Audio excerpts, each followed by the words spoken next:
Friends, 1972 తమిళనాడులోని మదురైలో ఒక సాధారణ మధ్యతరగతి కుటుంబంలో ఒక పిల్లవాడు జన్మించాడు.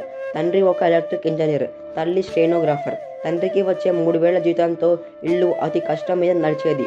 ఆ పిల్లవాడు గుడ్డ సంచిలో బుక్స్ పెట్టుకొని రోజు నడుచుకుంటూ స్కూల్కి వెళ్ళేవాడు. ఇంట్లో టీవీ కూడా ఉండేది కాదు. అతనికి 12 ఏళ్ల వయసు ఉన్నప్పుడు వాళ్ళ నాన్నగారు టెలిఫోన్ కనెక్షన్ పెట్టించారు. అయితే నెంబర్స్ అన్ని గుర్తుంచుకొని బుక్స్లోని ఫోన్ నెంబర్ చూడకుండా డయల్ చేసేవాడు ఈ పిల్లవాడు. ఇలా చిన్నతనంలోనే టెక్నాలజీకి ఆకర్షితుడైనాడు. 1993 బీటెక్ మెటరాలజీ ఇంజనీర్లో సీట్ తెచ్చుకొని తన క్లాస్మేట్ మరియు తనకంటే ఒక సంవత్సరం పెద్దదైన అమ్మాయితో ప్రేమలో పడతాడు.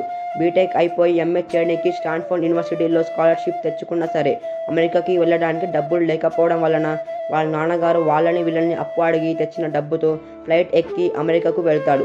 అయితే అక్కడ ఉన్న ఖర్చులను చూసి షాక్ అవుతాడు.